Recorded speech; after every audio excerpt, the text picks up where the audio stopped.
ciyaar u dhaxaysa xulka qaranka 17 jirada Soomaaliya iyo wadanka Uganda 17 jirada wadanka Uganda haddana waxaa la qaadayaa heesta calanka Soomaaliya qolo waliba calankeedu waa ayno keen waa cirko kale ayaa halka kan laga tumaya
waa marka uu isbedelayo dareenka qof walba oo Soomaaliya oo dhiiga Soomaalinimadu uu ku jiro halka kan wiilashan quruxda badan funaanadan quruxda badan ee calankeena cadaanka iyo buluuga ayaa muuqanaysa Ocean Stars garsoorayaasha ciyaarta ee afarta ay halka u diyaar garoobay ciyaartan waa mid taariikhi ah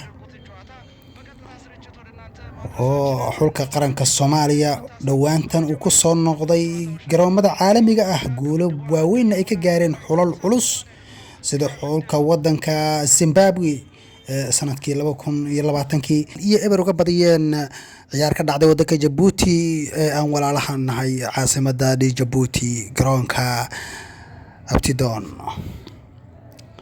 Soomaaliya ayaa ciyaartan baasatay haddana waa foragacan Soomaaliya ayaa soo shaqo gelinaysa gadaal ayuu u furay ciyaaryahanka Soomaaliya goolhayaha ayuu u furay Masar Marshaale shaxda ay ku soo gashay Soomaaliya waa kan Cabdulqaadir Cabdulle Khalid Hussein Abdallah Abdiraxmaan Badar Axmed waa xul hosaad looga soo fikiray durbaba waa weerar Soomaaliya Uganda ayaa iska soo difaacday dhaxda ayay u soo furtay kubadda Uganda iska ayaa wada gees ayuu u furay ciyaaryahanka Uganda Soomaaliya ayaa raacaysa waa go'doon ayuu ku jira Soomaaliya ayaa soo bixisay balse weerarka ma gaarin oo afar difaac oo Uganda ayuu ku dhex jira gurmad ayuu durbaba ka helay qadka dhexe balse kubadda waa la soo dheereeyay waa foragacan waxa soo shaqo gelinaysa Soomaaliya አሁንም የማጥቃት ክልል ላይ ጥሩ ኳስ አግኝቷል አረፋት ኒኮሎ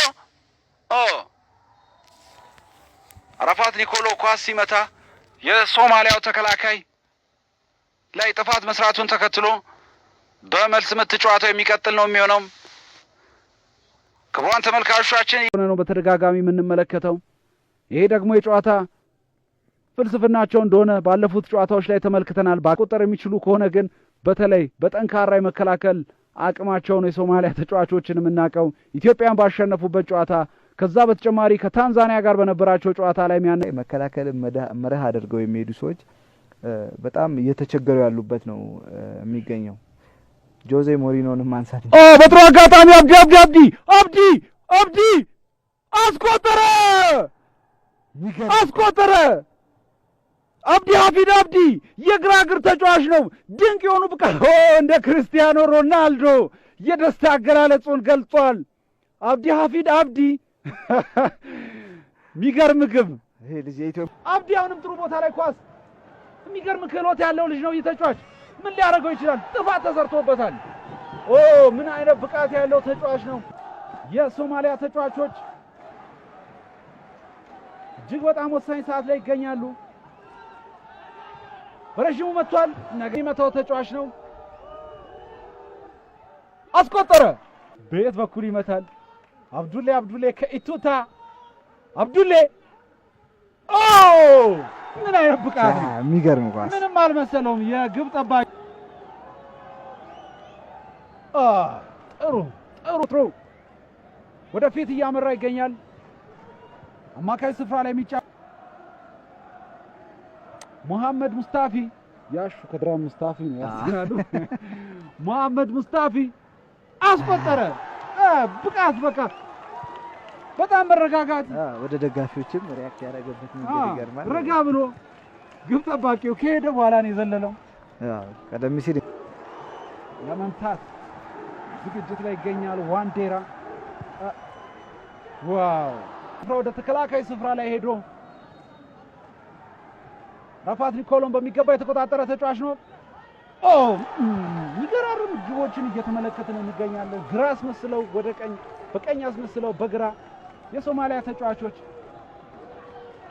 18 ቁጥሩ አብደላ ድንቅ የሆነ ግብ አስቆጥሮ ቡድኑን መለያ ምቱን ሊመታ ነው። ዋሊሶምቢ ግብ ጠባቂው አግኝቶት ነበር ለጥቂት። ኢድሪስ ቢላል የሚመታ ነው የሚሆነው። ኢድሪስ ቢላል በክንፍ መስመር ላይ ነው የሚጫወተው። ሁለቱንም እግሮች መጠቀም የሚችል ተጫዋች ነው ኢድሪስ ቢላል። አስቆጠረ።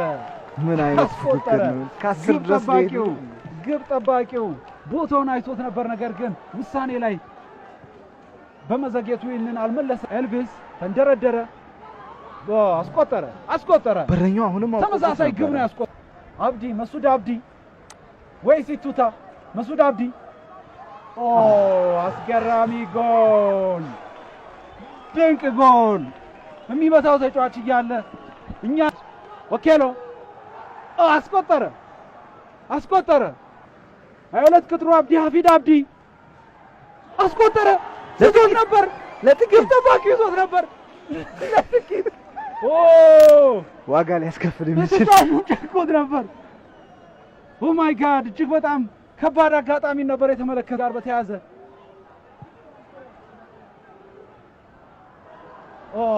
ድንቅ ጎል! ድንቅ! ሶማሊያ ከዩጋንዳ ጸሎት እያደረጉ ይገኛሉ። የቡድኑ ተቀያሪውም አብዱራህማን ኖር አስቆጠረ። ምን አይነት አስቆጠረ! ሁሉም እየመጡ ያስቆጥራሉ ግብ። ሁሉም ወደ ግብነት ይቀይራሉ። ማን ነው የሚስተው የሚለውን ነገር በጉጉት የምንጠብቀው ነው የሚሆነው። እጅግ በጣም አስደናቂ ነገር ከመሐመድ ጋር ተገናኝቷል። አራፋት ኒኮሎ አራፋት ኒኮሎ ወሳኛውን መለያ ምት ሳተው ወደ ሰማይ ነው የመታው። በጨዋታ ሂደት ላይ እጅግ በጣም አስገራሚ ብቃትን የሚያሳይ ተጫዋች ነው። ግቦችን አስቆጥሯል። ቡድኑን ለዚህ አድርሷል። መለያ ምቶች እድል ይጠይቃሉ። በጨዋታ ሂደት ላይ ሀገሩን የቻለውን ሁሉ አገልግሏል። አራፋት ኒኮሎ ሳተው። ኳስ ወደ ላይ ነበር የጠችው። አንተም ቀደም ሲል እያወራህ ነበር በጣም ኮከብ የሆኑ ተጫዋቾች በፍጹም ቅጣት ምት ላይ ብዙ ጊዜ ሲያመክኑ ይታያል ስትል ነበር። እያለቀሰ ይገኛል። ግብ ጠባቂው የመጨረሻዋን ወሳኛዋን ግብ ለመምታት የሶማሊያው አልቋል እያለ ነው። ግብ ጠባቂ ለመምታት በዝግጅት ላይ ይገኛል። ሙሐመድ አብዱልካድር ሙሐመድ ግብ ጠባቂዎች ከግብ ጠባቂ ጋር ተገናኝቷል። የሚያስቆጥር ከሆነ ያልቃል። አብዱልካድር ሙሐመድ ከኢቱታ ጋር ተጠናቀቀ። የሶማሊያ ከ17 ዓመት በታች ብሔራዊ ለፍጻሜ ለዋንጫ ጨዋታ አለፉ። የውድድሩን አስደናቂ ቡድን ዩጋንዳ ከ17 ዓመት በታች ብሔራዊ ቡድን በማሸነፍ የሶማሊያ ከ17 ዓመት በታች ብሔራዊ ቡድን ለፍጻሜ ጨዋታ አለፈ። እንዴት ያለ አጋጣሚ ነው ሶማሊያዎች ያገኙት! አልጄሪያ ላይ ለሚደረገው በእግር ኳስ ሕይወት ታሪካቸው ድንቁን ታሪክ በኢትዮጵያ ምድር በአበበ ቢቂላ ስታዲየም አስመዝግበዋል። ብሔራዊ ቡድንን ነበር ያሸነፉት። ድንቅ እንቅስቃሴ ያደረጉ በግል ክህሎት አማካኝነት ግብ አስቆጥረው አስጨራሽ ትግል ካደረጉ በኋላ በመጨረሻ ይህንን ወደ አልጄሪያ ጉዟቸውን ማሳካት ችለዋል። ለፍጻሜም ማለፍ ችለዋል። ምን አይነት አጋጣሚ ነው! የሶማሊያውን አሰልጣኝ ነው እየተመለከተ የምንገኘው።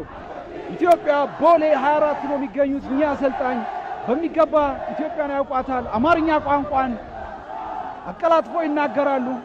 ከእሳቸው ጋር ቆይታም ነበረን። ቡድኑን የሰበሰቡበትን መንገድ ሲያነሱ እጅግ በጣም የሚገርም ነበር። ወደ 7 የሚጠጉ ተጫዋቾች እዚሁ ቦሌ 4 አካባቢ የሚገኙ ልጆችን ከዛ በተጨማሪ ከሀገራቸው እግር ኳስ ፌዴሬሽን ጋር በመተባበር ይህንን አደራ ተቀብለው ሀገራቸውን በአስገራሚ መልኩ ለዋንጫ አብቅተውታል። እያለቀሱ ይገኛሉ፣ እያነቡ ይገኛሉ። ሶማሊያውያን በእግር ኳስ ዛሬ እጅግ በጣም አስደናቂ የሆነ ታሪክን አስመዝግበዋል።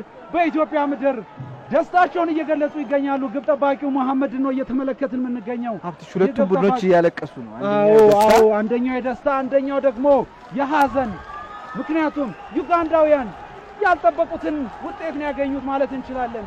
ምክንያቱም ደግሞ 8 ግብ አስቆጥረው በዚህ ውድድር ላይ ከፍተኛ የሆነ ግብ አስቆጥረው ተጋጣሚያቸውን እያሳመኑ ያሸነፈ ቡድን ነበር። ነገር ግን እግር ኳስ እንዲህ ናት። እግር ኳስ ውጤትን ሳይሆን ዛሬ በትክክል ሜዳ ላይ የሚተገበር ትክክለኛውን ነገር ነው የሚጠይቀው። የሚገርም ቡድን ነው የዩጋንዳ ከ17 ዓመት በታች ብሔራዊ ቡድን። ነገር ግን የፍጻሜው ጨዋታ ላይ ዩጋንዳውያን እጅግ በጣም በሚገርም ቴክኒክ በሚገርም ችሎታ ጨዋታቸውን አድርገው ተጋጣሚያቸውን ደጋፊዎቻቸው ጋር በጋራ ደስታቸውን ለመግለጽ ጥረት እያደረጉ ነው የሚገኙት። የሚገርም አጋጣሚ ነበር። ማን ያልፋል የሚለውን ወሳኝ ጨዋታ ወደ እናንተ ማድረሳችንን እንቀጥላለን። ስለተከታተላችሁን እጅግ በጣም አድርገን እናመሰግናለን። የሶማሊያ ተጫዋቾች እየጨፈሩ ደስታቸውን እየገለጹ ይገኛሉ። እኛ ደግሞ ከትንሽ ቆይታ በኋላ በ9 ሰዓቱ ጨዋታ መልሰን የምናገኛችሁ ነው የሚሆነው። ስለተከታተላችሁን ከልብ እናመሰግናለን። መልካም ጊዜ ይሁንላችሁ። ተመልሰን እንገናኛለን። እስከዚያው መልካም ቆይታ ይሁንላችሁ። ቻው።